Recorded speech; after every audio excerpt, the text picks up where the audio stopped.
லட்சுமி, நான் இப்போ தோட்டத்துக்கு போகிறேன். நீ சாப்பாடெல்லாம் செஞ்சு எடுத்துக்கிட்டு வந்துரு என்ன தோட்டத்துக்கு. முருங்கை இந்த வருஷம் காய்ப்பு முடிஞ்சு போச்சு பத்தியா. இனிமே கொஞ்சம் தூர் பக்கம் எல்லாத்தையும் புல்லெல்லாம் வெட்டி விட்டு கொஞ்சம் களை எடுத்து விட்டாதான் அடுத்த காய்ப்புக்கு கரெக்டாக இருக்கும் பத்துக்க. கொஞ்சம் வேலை கிடக்கு, அதனால நான் போகிறேன். நீ பின்னாடியே வா. என் தோட்டத்தை எனக்கு பார்த்துக்கிட்ட தெரியும்.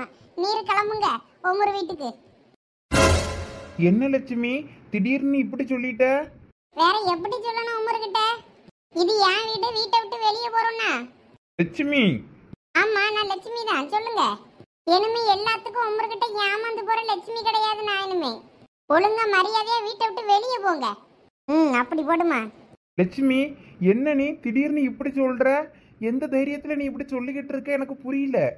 நமக்கு 2 பொட்டை பிள்ளைகள் இருக்கு, அதை கரையேற்றணும் மனசுல நினைச்சிக்க. நீ உன்பாட்டுக்கு நீயே வளர்த்துக்கிடலான்னு நினைக்கிய 2 பிள்ளைகளையும் எப்படி அதுவளை கரை சேர்ப்ப? அதெல்லாம் எப்படி கரை சேர்க்கணும்னு எனக்கு தெரியும். நான் பார்த்துக்கிட்டே நீங்க கிளம்புங்க. உங்க அக்கா கிட்டே போங்க. அவகிட்ட தானே அவளை சுத்தி எழுதி கொடுத்திய. அப்படியே போங்க அங்க. இப்ப என்னத்துக்கு இங்க வந்து இருக்கிய? நீங்க சொல்றதெல்லாம் கேட்டு கேட்டு நான் மண்டையாட்டிக்கிட்டு இருப்பேன்னு நினைச்சுக்கிட்டு இருக்கீங்களோ? நீங்க அங்க எங்க அக்கா வீட்டுல இருந்து என்னைய கூப்பிட்டு வந்ததும் நான் பொண்ணு போல உங்க கூட திரும்பி வந்துட்டேன்னு நீங்க என்னைய ரொம்ப இலக்காரமா நினைச்சுக்கிட்டு இருக்கீங்களோ? சரி, அங்க எந்த பிரச்சனையும் வேண்டாம நினைச்சுக்கிட்டு தான் நாங்க வந்தேன். இது என் வீடு, நான் இருப்பேன். நீர் வெளியே போறோம். குடிச்சிட்டு ரோட்லயும் காட்டுக்குள்ளேயும் மேட்டுலயும் அங்கன உளுந்து கிடக்க மனசனை தூக்கி போட்டு வீட்டுல கிடந்து பாடு வைக்கணும்னு எனக்கு ஒன்றும் அவசியம் கிடையாது. லட்சுமி, வார்த்தையை கொஞ்சம் அளந்து பேசு. நான் எதுக்கு வார்த்தையை அளந்து பேசணும்? நான் எதுவும் தப்பா பேசலையே. அப்படி போடும் அருவாள ஓங்கிட்ட இருந்து நான் இதை தான் எதிர்பார்த்தேன். அப்ப நான் இந்த வீட்டை விட்டு வெளியே போனோங்கியா? ஆமா, அததான் சொல்றேன். இவ்வளவு நேரமா உங்களுக்கு புரியலையா? வெளியே போங்க. லட்சுமி, நீ ரொம்ப தப்பு பண்ணிக்கிட்டு இருக்க. இதோட விளைவெல்லாம் நீ சந்திக்க வேண்டி இருக்கும், பாத்துக்க. நான் எதுவா இருந்தாலும் பாத்துக்கிட்டேன். உங்க அக்கா இருக்க துமுறல தானே நீர் இப்படி பேசிட்டு இருக்கீரு. உங்க அக்கா கிட்ட போயிட்டு நீர் உங்க அக்காக்கு எழுதி கொடுத்த சொத்து வித்தெல்லாம் ஒவ்வொரு பேர்ல மாத்தி வாங்கிட்டு வரோம். அப்புறம் நீர் வந்து என்கிட்ட பேசும். அப்ப நான் உமர்கிட்ட பேசிக்கிட்டேன். இப்ப இடத்த காலி பண்ணும். லட்சுமி, நீ ரொம்ப ஓவரா போய்கிட்டு இருக்க. இதெல்லாம் நல்லதுக்கு இல்லாமா சொல்லிட்டேன். இடத்த காலி பண்ணுங்க. எனக்கு 1008 வேலை இருக்கு. சோனிமா, இந்த சூட்கேஸை கொண்டு போய் உள்ள வை. அம்மா தலையை முழுகிட்டு வரேன். திமிரு பிடிச்சவா, என்ன பேச்சு பேசுறான்னு பாரு. சரிம்மா, வாசல்ல வச்சே கம்பு வை. அதை எடுக்கல. அதை கூட அந்த மனுஷன் தூக்கி கொண்டு உள்ள வைக்கலையா? சரி, நானே அம்மையை எடுத்துட்டு வரேன். இந்த சூட்கேஸை கொண்டு போய் உள்ள வை பத்திரம். சரிம்மா. சே, நாய் மாதிரி இவ்வளோ நாள் நான் இவளுக்கு வேலை செஞ்சுட்டு இன்னைக்கு என்னைய என்னமோ கருவேப்பிலை கொத்தமல்லியை தூக்கி எறியணங்க எரிஞ்சிட்டாள. இவ இல்லைன்னா என்ன, என் அக்கா இருக்கா, என்னைய ராஜா கணங்கா பார்த்துக்கிடுவா. இவளுக்கு இந்த ஓட்டு வீடை என்னமோ அரண்மனை, இவ அதில் மகாராணின்னு நினப்பு. நம்மளை வெளியே போங்க. எங்கள் அக்கா வீடு அரண்மனை மாதிரி இதை விட பெருசாக கட்டி வச்சிருக்கா. அந்த வீட்டுக்கு நான் போனேன்னா என்னைய அவ தாங்குன்னு தாங்குவா. இவகிட்ட கடந்து வேலைக்காரன் கணங்க கடந்து வேலை செஞ்சுட்டு அடக்கிறதுக்கு அக்கா வீட்டுக்கே போகலாம். என்ன மன்னிச்சுக்கோங்க. எப்படி வேற நான் உங்களுக்கு புரிய வைக்கிறதுன்னு எனக்கு வேற வழி தெரியல. என்ன அழுதுகிட்டா இருக்க? இல்ல, அதெல்லாம் ஒன்றும் இல்லை. இந்தா அந்த வெங்காயத்தை எடுத்து உட. அம்மா அடுப்புல சோத்தை போட்டுட்டு பருப்பை போட்டு கறி வச்சு தாரேன். கறி வைக்கிறதுலாம் இருக்கட்டும். ஏம்மா அழுதுகிட்டு இருக்க? எதுக்கு? நல்லா அப்பா கிட்ட வீரவசனம்லாம் பேசின, அப்புறம் எதுக்கு அழுதுகிட்டு இருக்க? அவரை வீட்டை விட்டு வெளியே போங்கன்னு சொல்ல எனக்கும் கஷ்டமா தான் இருந்தது. ஆனா எனக்கு வேற வழி தெரியல சோனி. அவரை ஒவ்வொரு முறையும் நம்ம மன்னிச்சு ஏத்துக்கிடும் போது அவருக்கு நம்மளோட அருமை தெரிய மாட்டேங்குது. அதனாலதான் அவங்க அக்கா வீட்டுக்கு போங்கன்னு சொல்லியிருக்கேன். அங்க போனாதான் அவங்க அக்காவோட லட்சணம் அவருக்கு தெரியும். அதனாலதான் அங்க போன்னு இருக்கேன். அந்த பொம்பளை இவரை என்னன்னு நடத்துது, அதோட என்ன அதோட புத்தி என்னன்னு எல்லாம் இவரு தெரிஞ்சுக்கிட்டாதான் இவரு ஒழுங்கா தெரிஞ்சு நம்ம கூட இருப்பாரு. இல்லாட்டின்னா இவரு எப்பயும் இப்படிதான் குடிச்சுக்கிட்டு எகத்தாளமா தெரிஞ்சுக்கிட்டு இருப்பாரு. அதனாலதான் சொல்லி நான் இப்படி பேசிட்டேன். அதான் நினைச்சா எனக்கு மனசுக்கு ரொம்ப கஷ்டமா இருக்கு. அட கொம்மி, நான் கூட உன்னைய பெரிய தைரியசாலின்னு நினைச்சிட்டேனே. நீ என்னன்னா பச்சை பிள்ளை கணக்கா இப்படி கிடந்து அழுறியவே? அதெல்லாம் ஒண்ணும் இல்ல, எல்லாம் சரியாயிரும். ஒரு நாள் உங்க அப்பே அவங்க அக்கா குணம் தெரிஞ்சு நம்ம கிட்ட நல்லபடியா திரும்பி வருவாரு பாரு, அப்ப எல்லாம் சரியாயிரும். அதனால அது வரைக்கும் எல்லாத்தையும் பொறுத்துக்கிட வேண்டியதுதான். சரி வா, சோறு கறி ஆக்குவோம். சந்தியா வேற காலேஜ்ல இருந்து பசியோட வருவா. சரிம்மா. அண்ணாச்சி எப்படி இருக்கியா? நல்லா இருக்கீங்களா? நல்லா இருக்கேன்ப்பா. நீ எப்படி இருக்க? உன்னைய பார்த்தே ரொம்ப நாள் ஆச்சு. உனக்கு குழந்தை பிறந்திருக்குன்னு சொன்னாவ. பொருள் எடுக்க இப்படி வரதே இல்லைல்ல. அப்பதான் கணேசன் கேட்டேன். அவன் தான் சொன்னான் உனக்கு குழந்தை பிறந்திருக்குன்னு. பையன் எப்படி இருக்கான்? நல்லா இருக்கானா? நல்லா இருக்கான்னாச்சு. ஆமா, இப்ப பொருள் எடுக்க பூரா கணேசன் வரதுனால ஹோட்டலுக்கு நம்ம வாரது இல்ல இங்க. அதான் பார்க்க முடியல. சரி, இப்ப பொருள் எடுக்கவா வந்த? கணேசன் வாங்கிட்டு போயிட்டாலும் இந்த மாசத்துக்கு பொருள் எல்லாம் இல்லன்னாச்சு. நான் பொருள் வாங்க வரல. இந்தா இவன் நம்ம பையன் தான். இந்த பையலுக்கு நம்ம கடையில ஒரு வேலை வேணும். அதான் நீங்க பார்ட் டைம் ஜாபுக்குலாம் இப்ப வேலை எடுக்கேன்னு சொல்லி கேள்விப்பட்டேன். அதான் நம்ம பையல கூட்டிட்டு வந்தேன். நல்ல பையன், பொறுப்பான பையன் பாத்துக்கிடுங்க. நம்ம ஊருக்காரன் தான். இந்த ஆளை எங்கேயோ பார்த்த மாதிரி இருக்கே. ஆனா எங்க பார்த்தோம்னு ஞாபகம் இல்ல. ஆனா எங்கேயோ பார்த்திருக்கோம். சரியா ஞாபகம் வர மாட்டேங்க. அப்படியா? நீ சொன்னா நல்ல பையலா தான் இருப்பான். சரி, அப்போ என்ன பண்றான் பையன்? காலேஜ் போறான். காலேஜ் 3 மணிக்கு போல முடியும். திருச்செந்தூர்ல தான் படிக்கான். வரதுக்கு எப்படியும் ஒரு 1/2 மணி நேரம் ஆகும். ஒரு 4 மணில இருந்து வேலைக்கு எடுத்துக்கிடுங்க. 9-10 மணி வரைனாலும் கடை இருக்க வரைக்கும் இருப்பான். ஒன்றும் பிரச்சனை இல்லை. சம்பளம் மட்டும் கொஞ்சம் பார்த்து கொடுங்க அண்ணாச்சி. அவன் நல்ல பையன் பார்த்துக்கிடுங்க. வீட்டில் மூத்த பையன், நல்ல பொறுப்பான பையன், படிச்சுக்கிட்டே வேலை பார்த்து ஃபீஸ் கட்டி படிக்கணும்னு நினைக்கிறான். ஒரு தங்கச்சும் இருக்கு. அதனால கொஞ்சம் பார்த்து சம்பளம் மட்டும் பேசி கொடுங்க அண்ணாச்சி. இப்போதைக்கு சம்பளம் 8000 தான் பயல்வெளிக்கு கொடுத்துக்கிட்டு இருக்கேன். பொம்பளை பிள்ளைகளுக்கு 5000 தான் கொடுக்கேன். 8000 ரூபா ஓகேன்னா சொல்லு. 1ஆம் தேதியில இருந்து பையல வேலைக்கு வர சொல்லிடலாம். கொஞ்சம் பார்த்து போட்டு கொடுங்க அண்ணாச்சி. அவன்டா 10 முடிச்சு விடுங்க. நல்ல பையன், பொறுப்பா வேலை செய்வான். நீங்க எள்ளுன்னா என்னையா வந்து நிற்பான். ஆனா நீங்க அவனை நினைச்சு நீங்க கல்ல வெட்டியவே ஒப்படைக்கலாம். அவ்வளவு பொறுப்பான பையன். அவ்வளோலாம் கொடுக்க முடியாதுப்பா, கட்டுப்படி ஆகாது. இதுக்கு முன்னாடி இருந்து வேலை செய்யற பயிர்களுக்கே நான் 8 தான் கொடுக்கேன். வேற புதுசா பயிர் வந்த பயிருக்கு மட்டும் நான் 10 உடனே கொடுத்தேன்னா அது வேற பிரச்சனையாகும்ப்பா. வேணா போட்டோம், ஒரு வருஷம் போட்டோம். அதுக்கப்புறம் பார்த்து சம்பளத்தை ஏற்றி கொடுத்துக்கிடலாம். சரி நச்சி, 8000 ஓகே தானே? அந்த பயிரை வேணா ஒரு வாரத்துக்கு ஏற்றி பார்க்கேன். இல்லை சரிசு, 8000 சம்பளமா? 4 மணில இருந்து ராத்திரி 9-9:30 கடை முழுவா நச்சு. நம்ம ஊருக்கு வரணுன்றதுனால வேணா ஒரு 9:00 முடிச்சு வேணா நீ கடையை விட்டு கிளம்பலாம். எப்படி ஓகேவா? 8000 சம்பளம். இப்போ உன் பேர் என்னப்பா? சரிப்பா. அப்போ 1ஆம் தேதியில இருந்து வேலைக்கு வந்துரு. பரவாயில்லப்பா, இருக்கட்டும். 1ஆம் தேதியில இருந்து வேலைக்கு வந்துரு. வேலை என்ன வேலை ஏதுன்னு இங்க சந்தோஷம் ஒரு பையன் இருப்பான் சிஸ்டத்துல. கலப்படத்துக்கு முன்னாடி இருப்பான். அவனை எல்லா வேலையும் உனக்கு சொல்லி தருவான். என்ன? சரி என்னாச்சு, அப்ப நான் வரட்டுமா? சரிப்பா, போயிட்டு வா. சரி. இல்ல சதீஷு, வா போவோம். வேலை கிடைச்சிச்சு, சந்தோஷம் தானே? சரி வா போவோம். இந்த ஓனர் நல்ல ஓனர் பத்துக்க, ஒன்றும் பிரச்சனை இல்லை. வா.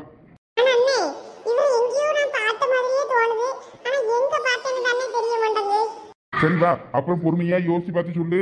இப்ப எனக்கு கடைக்கு நேரம் ஆகுது. வா வா போவோம். 1ஆம் தேதியில இருந்து கடைக்கு வந்துரு. என்ன? பரவாயில்லடா, இதுல என்ன இருக்கு? வா போவோம். ரமணி, நேத்து என் மோவனே கேட்க ஆரம்பிச்சிட்டான் பத்துக்க. என்னம்மா நீ வீட்டை மாத்தி வச்சுட்டு இப்படி ஓயாம சித்தி வீட்டுல வந்து தங்குறேன்னு சொல்லி என்னைய திட்ட ஆரம்பிச்சிட்டான். ஐயா அப்படியா? இதுல என்ன இருக்கு? அங்கேயும் உனக்கு நேரம் போக மாட்டேங்குங்க, தூக்கம் வராண்டங்குங்க. சரி, அதான் வந்துட்டு போட்டு உனக்கு கையோட இங்க கூட்டு வந்தேன். அதுக்கு சத்தம் போடியானோ? ஆமா, அவனை இன்னைக்கு ராத்திரிக்கு ஒரு நாள் இங்க தங்க வையா அங்க தங்க வையான்னு மாறி மாறி கூப்பிடியதை அவனுக்கு பிடிக்க மாட்டேங்க போல இருக்கு. அட இதுல என்ன இருக்கு? நம்ம வீடு தானே. எக்கா எக்கா, யாரது தண்டவாணி சத்த மாதிரி இல்ல இருக்கு? என்ன அவன் இங்க வந்திருக்கான்? பொண்டாட்டி பிள்ளைகள் கூட வராண்டே நிட்டுவலோ என்னன்னு தெரியலையே. எக்கா, நான் மோசம் போயிட்டேன்க்கா. என்னலே தம்பி சொல்ற? மோசம் போயிட்டியா? என்ன மோசம் போன? என்னாச்சுலே தண்டபாணி? உன் பொண்டாட்டி வீட்டுக்கு ஏதோ வராண்டேன்ட்டாளா? அப்படி சொல்லியிருந்தாதான் பரவாயில்லையக்கா. வீட்டை விட்டு வெளியே போடலாம் சொல்லிட்டாக்கா என்னைய பார்த்து. என்னது? வீட்டை விட்டு வெளியே போனாளா? உன்னைய வீட்டை விட்டு வெளியே அனுப்பிட்டு 2 பிள்ளைகளையும் என்ன வளர்ப்பலாமா? அவ்வளவு தைரியம் ஆகி போச்சு என்ன அவளுக்கு? ஆமாக்கா, அவ அது மட்டும் சொல்லல. இன்னும் அவ என்னென்ன சொன்னா தெரியுமா? அதெல்லாம் நீ கேட்டனா நீ மனசே உடஞ்சு போயிருவக்கா. அப்படி என்னலே சொன்னா உன் பொண்டாட்டி? உன் அக்காட்ட தானே சொத்து இதெல்லாம் எழுதி கொண்டு போய் கொடுத்த. அவ வீட்டுக்கே நீ போ. அவகிட்ட நீ எப்ப சொத்தை திருப்பி எழுதி வாங்கிட்டு வரைய நீ அப்ப என் வீட்டுக்கு வான்னு சொல்லிட்டாக்கா. இப்ப கழுத்தை பிடிச்சு வெளியே தள்ளாத குறைய வெளியே தள்ளிட்டா. அடே அப்பா, பரவாயில்ல. லட்சுமி கொஞ்சம் விவரமா தான் இருக்கா. அவளுக்கு எவ்வளவு கொழுப்பு இருந்தா இப்படி பேசியிருப்பா?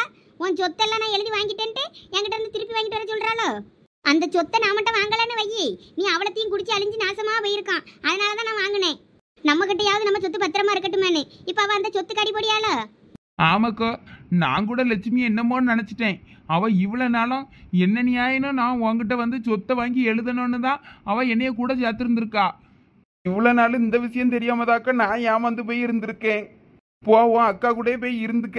இனிமே வீட்டு பக்கம் தலை வச்சு படுக்காதுன்னு சொல்லி அனுப்பிட்டாக்கா. கழுத்தை பிடிச்சி வெளியே தள்ளாத குறையா. பிள்ளைகளெல்லாம் எனக்கு கரையத்த தெரியும். நீ ஒன்றும் தேவையில்ல நீட்டாக்கோ. எவ்வளவு திமிரு இருக்கணும் அந்த சில்லாட்டைக்கு. இதுக்குதால அவளை அப்பயே நீ டைவர்ஸ் பண்ணி ஒழிச்சிட்டு உனக்கு வேற கல்யாணம் பண்ணி வச்சிருந்திருப்பேன் அப்பவே. அப்ப நீ கேட்டியா? கொஞ்சம் குடிக்காம வாங்காம இரு, நம்ம கைக்குள்ள காலுக்குள்ள கிடக்க மாதிரி ஒரு கஷ்டப்பட்ட பிள்ளையனாலும் பிடிச்சி வச்சு கட்டி வைக்கேன். அதுவும் உன்னைய நல்லா பாத்துக்கிடும். நம்ம கை பேச்சு கேட்டுக்கிட்டு நம்ம கைக்குள்ளேயே கிடக்கும்னு சொன்னேன். கேட்டியால நீ? இப்ப பாரு எவ்வளவு உசாரா சொத்து கடிபடியான்னு. அட கூமுட்ட பயல, இப்படி ஏமாந்து போயிருக்கான தண்டமணி. இவ பேச்சை கேட்டு இன்னும் இப்படியே இருந்தானா இவன் வாழ்க்கையை தொலைச்சிட்டுல போவான். இப்பயும் ஒன்றும் கெட்டு போவல. 2 பிள்ளையும் நான் பெற்றது தானே என்கிட்ட குடுன்னு சொல்லி கேளு. அப்பதான் கொஞ்சம் அவளுக்கு உன் மேல பயம் இருக்கும். ஏக்கோ அதுவும் நான் அக்கா வீட்டில் வச்சு பேசி பார்த்துட்டேன். பிள்ளைகளை மட்டும் யாவது என் கூட அனுப்புனு. அதுக்கு 2வது காரி என்ன தருமா சொல்லியா, என்னைய சின்ன பிள்ளையிலே நாங்கள் பிறந்ததை விட்டுட்டு போனிய, மறுபடியும் எங்களை தெருவில் விட்டுட்டு போக மாட்டான்னு என்ன நிச்சயம்னு கேட்கு. நாக்க பிடிங்கிய மாதிரி கேட்கு. எனக்கு என்ன பதில் சொல்லன்னு தெரில. அந்தாலும் அப்படியே சிலையாட்டம் நின்று போனேன். அதனால அதுவும் சரிப்பட்டு வராதுக்கா. எல்லாம் தான் சொல்லி கொடுக்கறது வளர்ப்பு சரியில்லை, அதான் பிள்ளைல அப்படி இருக்கு. கரெக்டாக தானே கேட்டிருக்க அந்த பிள்ளை. இன்னும் இவ பேச்சை கேட்டுக்கிட்டு இவன் இப்படியே இருந்தான்னா இவன் உருப்பட மாட்டான். இவனுக்கு மறைமுகமாக சொல்லி பார்த்தாலும் புரிய மாட்டேங்கு. இவனை என்னன்னு சொல்லி திருத்தன்னு தெரியலையே. இதெல்லாம் சொல்லி திருந்துற கேஸ் இல்லை, பட்டு திருந்துற கேஸ். என்னையும் போயிட்டு போகுது. சரி, இப்போ என்னதான் பண்ணலான்னு முடிவு பண்ணியிருக்க? என்னக்கா நான் முடிவு பண்ண போகிறேன்? அவள் இனிமேல் வீட்டு பக்கமும் வராத, தோட்டத்து பக்கமும் வராதன்னுட்டா. இனிமேல் நான் எங்கே போகிறது? உன் கூட தான் இருக்கணும். மாமாட்ட சொல்லி ஒரு வேலை வாங்கி கொடுக்க சொல்லு. நானே உங்கள் சூப்பர் மார்க்கெட்டில் ஒரு வேலையை பார்த்துட்டு இங்கே காவேரி கஞ்ச நாளும் குடிச்சிட்டு உன் கூடயே நான் இப்படி இருந்துறியேன். என்ன இவன் நம்ம வீட்டிலே நம்ம கூட இருக்கேங்க. நம்ம வீட்டில் இருந்தால் வழங்காத. இவனே குடிக்கார பைய. இவனை நம்பி நம்ம வீட்டில் காசு பொருள் பணம் ஏதாவது வச்சாலும் தூக்கிட்டு போயிட்டானா என்ன பண்ணுறது? இவனை நம்ப முடியாத. ஏதாவது ஒன்று சொல்லி இவனை அனுப்பி விட்டுற வேண்டியது தான். இங்கெல்லாம் வச்சுக்கிடப்படாது. தண்டபணி, வேலைக்கு இப்போ மாமா எந்த ஆளும் எடுக்கல பத்துக்க. வேணா வெளியில் ஏதாவது வேலைக்கு ஏற்பாடு பண்ண சொல்கிறேன். நீ வெளி வேலைக்கு எங்கேயாவது தங்கியிருந்து பண்ணுற மாதிரி வேணா பார்ப்போமா? ஏன்க்கா மாமா கடையில் வேலை இல்லையா? நிறைய பேர் வேலைக்கு எடுக்க மாதிரி போட்டிருந்து போட அன்னைக்கு. அது வயசு பயில்வல அந்த பொருள் டெலிவரி பண்ணுற மாதிரி இந்த நிறைய பொருள் வாங்கி ஆர்டர் போடுவாங்கல்ல, அந்த பொருளெல்லாம் கொண்டு போய் கொடுக்க மாதிரி தான் பயில்வலை எடுத்துக்கிட்டு இருக்காவ. அதனால் உனக்கு அந்த வேலை சரிப்பட்டு வராதுன்னு நினைக்கேன். ஏன்க்கா நானும் பொருளெல்லாம் சரக்கெல்லாம் கொண்டு போய் வீடு வீடாக கொடுப்பேன். ஒன்றும் மளிகை பொருள் தானே, ஒன்றும் பிரச்சனை இல்லை. இல்லையா, அதெல்லாம் சரிப்பட்டு வராது. நான் மாமாட்ட சொல்லி வேற வேலைக்கு ஏற்பாடு பண்ணுறேன். வேற தங்கியிருந்து பண்ணுற மாதிரி அந்த வேலையை பார்ப்போம். சரிக்கா, உனக்கு என்ன மனசுக்கு தோணுதோ அதை பார்த்து பண்ணுக்கா. நான் இப்போ போய் கொஞ்சம் படுக்கேன். அவள் என்னையை வீட்டை விட்டு வெளியே போகணும்னு சொன்னது மனசு ரணமாக இருக்குது. ஒரு 100 ரூபா இருந்தால் தரியாக்கா, நான் ஒரு சரக்கு அடிச்சுட்டு வந்துடுறேன். அப்போ தான் மனசு கொஞ்சம் நிம்மதியாக இருக்கும். படுத்ததும் தூக்கம் வரும். குடிக்கார பைய புத்தி எங்கே போவோம்? குடிக்க தானே போவோம். இவனை இப்படியே விட்டுக்கிட்டு இருந்தால் சரிப்பட்டு வராது. இங்கே வாரு தம்பி, இப்படியெல்லாம் நீ சரக்கு அடிச்சிட்டு வீட்டில் இங்கே வந்து கடந்ததை பார்த்தாருன்னு மாமா கோவப்படுவார். அதனால நீ இப்போ சரக்கெல்லாம் ஒன்று அடிக்காண்டாம். போ, கொஞ்ச நேரம் போய் தூங்கு. சோறு கறி ஆக்கினதை எழுப்புறேன், சாப்பிடு. போ போய் வேணா பாடு அங்கே சோஃபாவில். சரிக்கா. இவனை சீக்கிரம் வேற வேலைக்கு அனுப்பி வேற இடத்துக்கு தங்கத்துக்கு ஏற்பாடு பண்ண சொல்லணும். என்ன ரவணி, சந்தோஷ் அன்னைக்கு நேற்று கூட வேலைக்கு ஆள் எடுக்காவ அப்படின்னு சொல்லிக்கிட்டு இருந்தானே. இப்போ என்னென்ன நீ வேலைக்கு ஆள் எடுக்கலங்க? ஏக்க நீ வேற சும்மா இருக்க. இவரெல்லாம் கொண்டு போய் கடையில் விட முடியுமா? நம்ம கடை தானே ஃபஸ்ட் நாள் 10 ரூபா எடுப்பான், அடுத்த நாள் 50 ரூபா எடுப்பான், அப்புறம் 100 ரூபா எடுத்து ஒரு நாள் குடிப்போம்பா. அப்படி ஒவ்வொரு நாளாக எடுத்துக்கிட்டு இருந்தா வழங்குமா? அப்புறம் கடையில் அவன் போய் நின்றுக்கிட்டு இருந்தானா கடைக்கு யாராவது வருவாங்களா? அப்புறம் 4 பேர் முன்னாடி நம்ம கடை பேர் தான் கெட்டு போவோம். இவன்லாம் இங்கே வேலைக்கு சேர்த்தா சரிப்பட்டு வராதுக்கு. அவனை எங்கள் வீட்டுக்கார்ட்ட சொல்லி வேற ஏதாவது வேலைக்கு அனுப்பி வேற எங்கேயாவது தங்கி இருந்து செய்ய மாதிரி வேலைக்கு அனுப்பி விட்டுறணும். ஏன்னா கூட வச்சுக்கிட்டு இருந்தால் வேலைக்கே ஆகாது. என்ன ரமணி, உன் தம்பியவே நீ இப்படி சொல்கிறா? என்னதான் தம்பியாக இருந்தாலும் அண்ணனாக இருந்தாலும் வாய் வயிறு வேற வேற தான். வா, நமக்கு 1008 வேலை கிடக்கு. போய் சமையல் வேலையை பார்ப்போம். முத லெச்சு, நீங்க திரும்பி வந்துட்டீன்னு தெரிஞ்சதான் எங்களுக்கு என்ன சந்தோஷம் தெரியுமா? எங்களுக்கு கையும் ஓடல காலும் ஓடல. அதனாலதான் நேரங்க ஓடி வந்துட்டோம். என்ன வாழ்க்கை, என்ன தலையெழுத்தப்போ. ஏதோ விதியேன்னு வாழ வேண்டி இருக்கு. வருத்தப்படாதீங்கக்க. நம்ம தலையெழுத்து அப்படி இருந்தா என்ன பண்ணியது? இப்ப தண்டபாணி என்ன எங்கக்கா தோட்டத்துக்கு போயிட்டாவள வந்ததோ? ஆமா, எங்க வீட்டுக்காரனும் காலையிலே பறந்துட்டாரே. தண்டபாணியனையும் சும்மாவே வீட்டுல இருக்க மாட்டாரு. வந்ததும் வாசல்ல விரிச்சிட்டு அப்படியே ஓடி இருப்பாரா இருக்கும். வீட்டுக்குள்ள கூட வந்திருக்க மாட்டாரு. இல்ல சரசு, அவரை வீடு தோட்டம்னு எதுலையும் தலை வச்சு படுக்காதீங்கன்னுட்டேன். இனிமே அவருங்க வரமாட்டாரு. உங்க அக்கா வீட்டுக்கே போங்க, உங்க அக்கா வீட்டிலே இருங்கன்னு சொல்லி அனுப்பி விட்டுட்டேன். அட என்ன சொல்றீங்கக்கா? தண்டபாணி என்ன விரட்டி விட்டுட்டீங்களா? ஆமா, அந்த ஆள் அவங்க அக்கா இருக்க திமுறில தான் இந்த மாதிரிலாம் நடந்துக்கிட்டியாரு. அதான் உங்க அக்கா கிட்டே போறேன்னு இருக்கேன். அவர் அக்கா கோணம் அவருக்கு தெரியட்டுன்னு சொல்லி அவர் சொத்து இது எல்லாத்தையும் அக்காவுக்கு எழுதி கொடுத்தாருல, அதெல்லாம் திருப்பி எழுதிட்டு வந்து என்கிட்ட பேசுங்க, இல்லாட்டின்னா போங்கன்ட்டேன். அந்தளவு அவரை போயிட்டாரு. இருந்தாலும் லட்சு, உங்களுக்கு ஓவர் தைரியம் தான். இல்லை உமா, என்னைக்காவது ஒரு நாள் அவருக்கு அவர் அக்கா கோணம் அவருக்கு தெரிய வரும்ல, தெரியட்டுன்னு தான் அனுப்பி விட்டுருக்கேன். அப்பதான் அவருக்கு நம்ம அருமை புரியும். இந்த மாதிரி ஆளுகளுக்கெல்லாம் எங்கக்கோ நம்ம மனசு புரிய போகுது. நம்ம அருமையும் தெரியாது, ஒன்றும் தெரியாது. குடி ஒன்றும் உண்டா போதான்னு இருப்பாவ. அங்கே போய் குடிச்சிட்டு நம்மகிட்ட அதிகாரம் பண்ணுற மாதிரிலாம் பண்ண முடியாதுல்ல. பண்ணனா அவனும் வெளியே வரட்டி விட்டுருவான்ல. அப்போ தெரியும் நம்ம அருமை என்னன்னு. அது என்னமோ சரிதான் லட்சு. எனக்கு என்னமோ நீங்கள் பண்ணது சரிதான்னு தோணுது. சீக்கிரம் தண்டபாணி என்ன அவிய அக்காவை குணம் தெரிஞ்சு உங்ககிட்டே திரும்பி வந்துருவாரு பாருங்க. பாப்போம் பெரிய பொண்ணு, எல்லாத்துக்கும் காலம்தான் பதில் சொல்லணும். பாத்தியலா உமா, நான் சொன்னேன்ல அந்த கடை இந்த கடை தான், நமக்கு தெரிஞ்ச கடை தான். வா உள்ள போவோம். பெரிய பொண்ணு ஒரு நிமிஷம் நில்ல.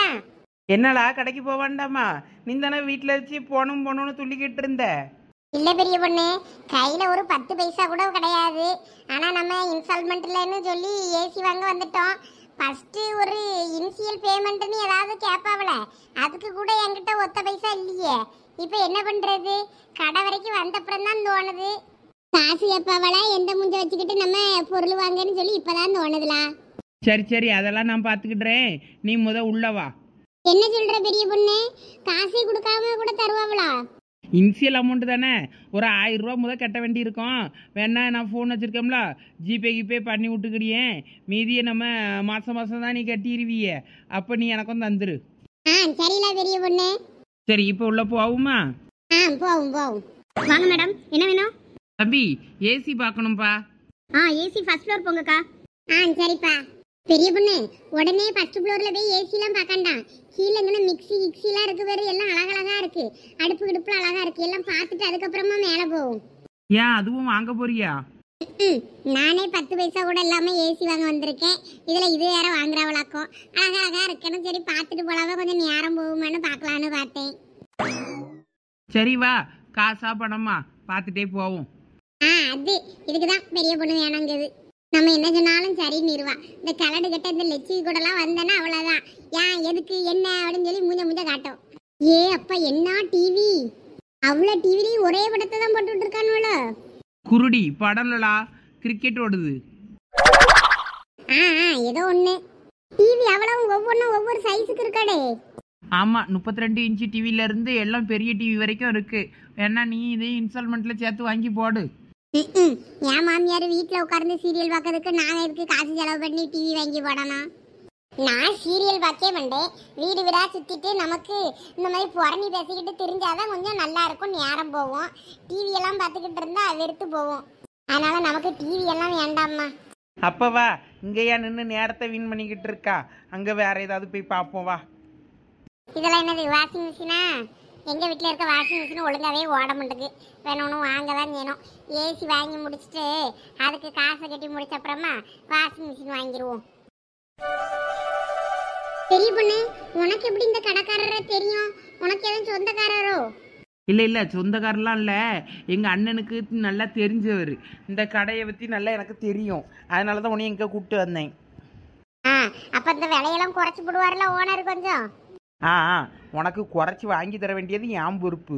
நீ எதுக்கும் பயப்படாத. எல்லாம் ஒழுங்கா அரேஞ்ச் பண்ணி வைங்க. உங்க எதுக்குங்க சம்பளத்துக்கு வேலைக்கு வச்சிருக்குது? இதெல்லாம் அரேஞ்ச் பண்ணி வைக்கிறது தானே உங்க வேலை. கஸ்டமர் வந்தா கஸ்டமர் ஒழுங்கா கவனிக்கிறது கிடையாது, அரேஞ்ச் பண்றது கிடையாது. எப்ப பார்த்தாலும் எங்கேயாவது ஒரு இடத்துல நின்று கூடி நின்று பேசிக்கிட்டே இருக்கிறது. உமா, அங்க இருக்கு பாரு ஏசி செக்ஷன்.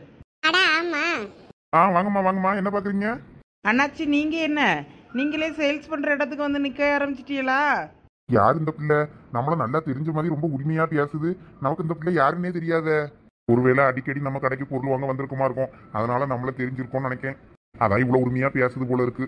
ஆமாம்மா, ஒன்னும் பொறுப்பா வேலை பார்க்க மாட்டேங்குதுவே. அதான் சத்தம் போட்டுக்கிட்டு நிக்கேன். கஸ்டமரை ஒழுங்கா டீல் பண்ணணும்ல. சரிம்மா, சொல்லுங்க என்ன வாங்கணும்?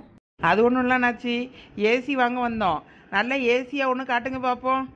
எந்த கம்பெனிமா வேணும்? எல்ஜியா, வால்டாஸா, சாம்சங்கா, எல்லா கம்பெனியும் இருக்கு. பாருங்க, ஒவ்வொன்றும் ஒவ்வொரு ரேட்டு.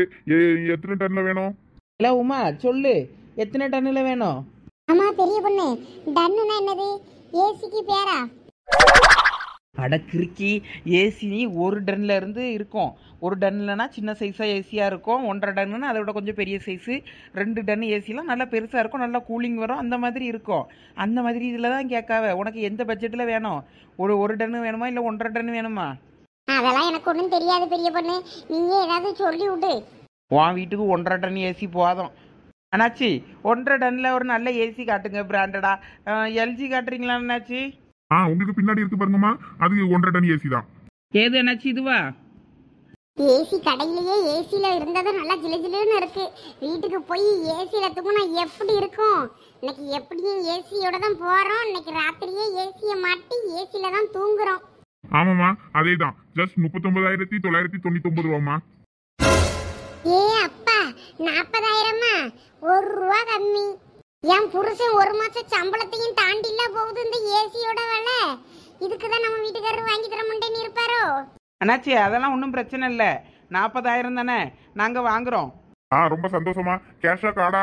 எல்ஜியே ஓகேவாம்மா? சாம்சங் வால்டர்ஸ் எதுவும் பாக்குறீங்களா? இல்லை அண்ணாச்சி, எல்ஜியே ஓகே தான் எங்களுக்கு. வேணா நல்லா பாருங்கம்மா. 3 ஸ்டார் 5 ஸ்டார்லாம் இருக்கு. எல்லாம் பார்த்து அதுல எது வேணும்னு பார்த்து ஃபைனல் பண்ணுங்க. இதுவே போதும் அண்ணாச்சி, 3 ஸ்டாரு இதுவே 40,000 தானே. வேற 5 ஸ்டார்னா இதுக்கு மேலே சொல்லுவிய. அவளுக்கு இந்த ஏசி போதும். சரிம்மா. அப்போ பேக் பண்ணிடலாமா? பேக் பண்ணிடலாம். நீங்கள் இன்ஸ்டாலேஷனுக்கு வந்துடுவீங்களா? நீங்களே கடையிலேருந்து ஆள் அனுப்பிடுவீங்களா? அதெல்லாம் கம்பெனிக்காரங்க வந்துருவாங்கம்மா. சரி வரீங்களா? பில் போட்டு தந்துடுறேன். பெரிய பொண்ணு ஒரு நிமிஷம். அண்ணாச்சி ஒரு நிமிஷம், நான் அவள் தான் வாங்க போகிறவா ஏசி, அதனால் அவகிட்ட பேசிட்டு வந்துடுறேன். நீங்கள் அந்த ஏசியை பேக் பண்ண சொல்லுங்கள். சரிம்மா. இல்லை குணா, இங்க வா. பெரிய பொண்ணு 40,000 அந்த ஏசி. நான் கூட ஏதோ 15,000 20,000 நினைச்சா, நீ என்ன 40,000க்கு உடனே சரின்னு சொல்லிட்ட. அவர்கிட்ட கொஞ்சம் கம்மி பண்ணி கேளு. சொல்லுங்க சார். இந்த கஸ்டமர் எல்ஜி ஏசி ஓகே பண்ணியிருக்காங்க. 1.5 டன் ஏசி. அதை சீக்கிரம் பேக் பண்ணுங்க. அவங்களோட அட்ரஸ் டீடைல்ஸ் எல்லாமே கேட்டு எல்லாம் ரெடி பண்ணுங்க. நான் பில் கொடுத்துட்டு வந்துடுறேன் உங்களுக்கு. Okay sir. எல்லாம் குந்தாணி, ஏசி விலைன்னா அப்படிதான் இருக்கும். நீ வேற என்னன்னு நினச்சி வந்த? எனக்கு இவ்வளவு விலை ஏசின்னு தெரியாது. 40,000 எங்க வீட்டுக்காரர் சம்பளத்தை விட அதிகம். இப்ப 40,000 ரூபாய்க்கு நான் வீட்டுக்கு ஏசி வாங்கிட்டு போனேன்னா என்னைய எங்க வீட்டுக்காரர் அடிச்சு வெளியே பத்திடுவாரு. எனக்கு இப்ப என்ன பண்றதுன்னே தெரியல. அப்போ ஏசி வேண்டாமா? இல்ல, ஏசி வேணும். அட கிறுக்காரி, உனக்கு இப்போ ஏசி வேணுமா வேண்டாமா? வேணுங்க, அப்புறம் வேண்டாங்க, வேற விலை இவ்வளவுன்னா அதுக்கும் சரி சொல்ல மாட்டாங்க. வேற என்னதான் செய்யறது? இல்ல, நீ கொஞ்சம் குறைச்சு பேச அந்த ஆளுகிட்ட. உங்ககிட்ட தான் அந்த ஆளு நல்லா சிரிச்சு சிரிச்சு பேசுறாரு. ஒரு 25,000த்துக்காவது குறைச்சு கேட்டு வாங்கிடா. 25,000த்துக்கு உன் பிரியனா தருவான்? ரெடி கேஷாக கட்டும்போது கூட ஒரு 1,000 ரூபா 2,000 ரூபா குறைப்பாங்க. இன்ஸ்டால்மெண்ட்டில் கட்டும்போது எக்ஸ்ட்ரா ஒரு 1,000 2,000 அதிகமாக தான் வரும். ஐயோ, என்ன சொல்ற பெரிய பொண்ணு? சரி வா, எல்லாம் நமக்கு தெரிஞ்ச ஓனர் தான், பேசிக்கிடலாம்.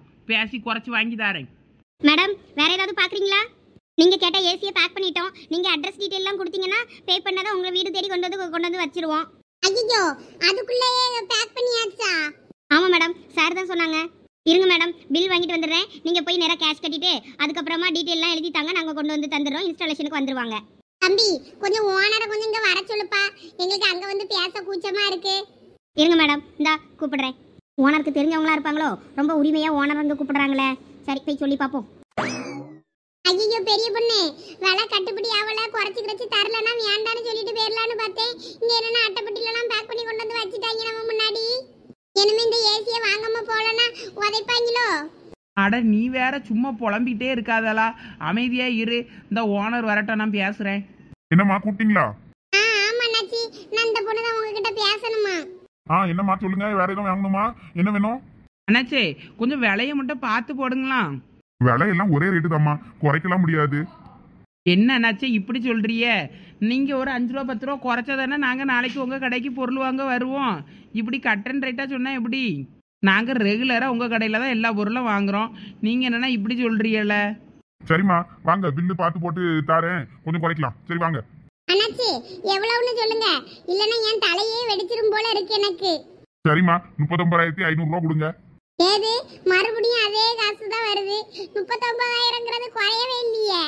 ஏமா அதுக்கு மேலாம் குறைக்க முடியாதுமா, இங்க ஒரே விலை தான். சரி, நீங்க ரெகுலரா வாங்குறீங்களா, ரொம்ப உரிமையா பேசுறீங்களா, நான் அதுவும் 500 ரூபா குறைக்கேன். மற்றபடி வேற யாருக்கும் நாங்க ஒரு 10 பைசா கூட குறைக்க மாட்டோம். ஒரே விலை தான்மா. அங்க நீங்க கவுண்டர்ல போய் கட்டினீங்கன்னா 1 பைசா குறைக்க மாட்டாங்க. சரி, நம்ம ஓனரா இருக்கோமா, சரி நீங்க இவ்வளவு உரிமையா நல்லா உடனே பார்த்து தான் வாங்குறீங்களா, நான் அதுவும் 500 ரூபா குறைச்சு போட்டு தரலான்னு பார்த்தேன். அண்ணாச்சே, நான் யாருன்னு தெரியலையா உங்களுக்கு? என்ன இந்த பிள்ளை இப்படி கேக்குது? ஒருவேளை நம்ம சொந்தக்கார பிள்ளை ஏதோ நமக்கு தான் யாருன்னு அடையாளம் தெரியலையோ?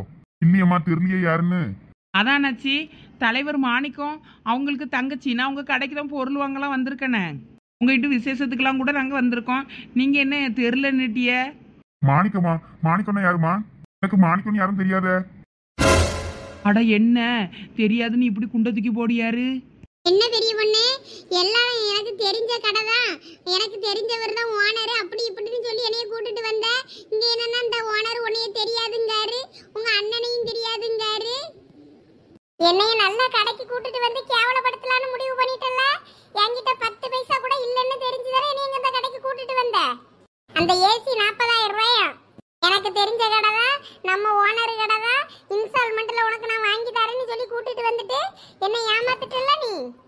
கொஞ்சம் பொறுமையா இரு, அவருக்கு நான் கொஞ்சம் யாருன்னு புரிய வைக்கேன், அப்பதான் அவருக்கு தெரியும்.